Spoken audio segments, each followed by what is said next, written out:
What is up, ladies and gents? Today we are going to talk about one of the most asked questions I get, and that is, what camera do I use to shoot these clips? Well, today we're going to talk about my camera, my gimbal, all the settings I use, my microphones, everything I use to get these buttery smooth rollers, as well as the B-roll shots. And at the end, we'll have some behind the scenes from my GoPro on the most recent shoot I did of the R35 GTR. So stay tuned at the end for that. All right, you guys, the first piece of gear is going to be the camera and the lens. I use a Canon R8 paired with a Tamron 24-70 G2 2.8 lens. I use the Canon EF to RF adapter because they only make this lens in EF mount, and I do not have baller budget for a $2,500 Canon RF lens. And then I have it on the small rig camera cage, which lets me counterbalance it on my gimbal a little more because this setup is super front heavy. But unfortunately, you gotta do what you gotta do. I shoot everything in Canon C-Log 3. I shoot anywhere from 35 millimeters to about 50 if I'm filming. If I'm doing some photography, I'll push it out to maybe 70, but the most I ever film is 50. Pretty much everything is right at 35 millimeters. I shoot probably 3.5 to 5 on my aperture. If it's low light, I will totally drop it down to that 2.8. Or if I'm doing a close-up of like a detail shot, like an emblem, something like that, where I kind of want just the logo or just a headlight, tail light, something like that.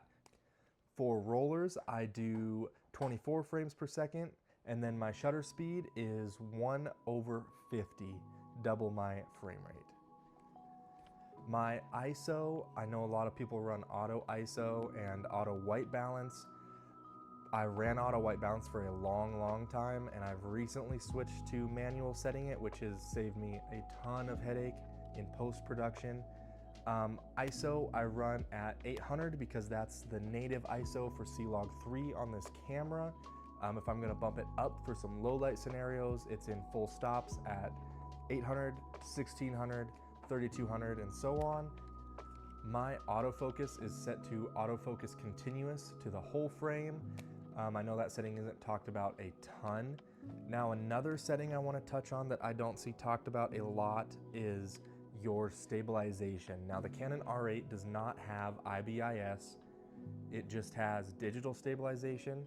So if I'm shooting handheld, I turn the stabilization on both the lens and the camera. But if it's on my gimbal, I turn them both completely off. Now, one piece of equipment that is always overlooked is a CPL and variable ND filter. Now, what I recommend doing with this is getting the biggest size you can. It's gonna be the most expensive, but get the biggest size you can. That way, you only have to get one and it'll fit all your lenses. So in this case, it's an 82 millimeter, and my biggest lens is an 82 millimeter lens. But then you get step down rings from this. That way it'll adapt to some of your smaller lenses. Like one of mine is the 56 millimeter lens, so I can use the same ND filter on that lens and not have to get another one for each lens, and it saves you quite a bit of money because this was about $72 and that step down ring was 12 bucks. Now, it is also worth noting I use a newer 7-inch monitor with my setup. This just makes not having to look at that tiny on-camera screen so much easier. This thing lets you download your LUTs on the SD card on the bottom here. You can see it right here kind of. It's not gonna get clear. This is definitely one of those purchases I thought about skipping, but totally glad that I went with it because it has made my life so much easier. Now for the microphones, I use the Rode Wireless Go 3.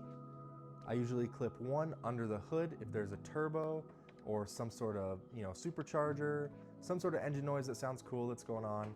And then of course one usually on the license plate, and that gets the exhaust. Now, another microphone I like to talk about is the Rode Video Mic Mini. And this is just a shotgun mic with the windsock on it that I like to use for flybys, stuff like that. Now this bad boy helps me stabilize. Is that correct for you guys? These are counterweights for the gimbal by Tilta. These are both 100 grams, so there's 200 total. And I'll show you when it's on the gimbal how this connects. Okay, now the piece de resistance, however you say that French word. This is my gimbal setup. This is the DJI RS5. I have the creator combo, so it's got the tracking module. I don't necessarily use that for cars. I haven't found it to be amazing for cars yet. Maybe there'll be an update in the near future, but then it is mounted on the Tilta Ring Grip Basic Plus. And all that means is that it has a fancy little knob here that lets me control the gimbal, start and stop recording, all that good stuff. And then I, of course, 3D printed my cable mounts, which look atrocious right now. This thing has also been a huge, huge help in getting these clips. This was another purchase I did that I kind of thought was gimmicky. I saw a lot of people have it. Looks kind of weird and awkward. Super comfortable to hold. Super nice to get some of these low angles. And I just really like that you can adjust it and stop and start recording from that handle. It's just super convenient to set down on the feet. It's just, I mean, 10 out of 10. Okay, so here we go. This is the full setup. Monitor on top, camera, CPL filter, weights. I'll do some close-ups here in a second. But if you want to do something like this, get yourself in the gym. This sucker can get heavy quick. But anyways, yeah, this is it. Rate the fit, 1 to 10. Let me know what you think. Now my gimbal settings, I run the deadband at medium, the follow speed to medium.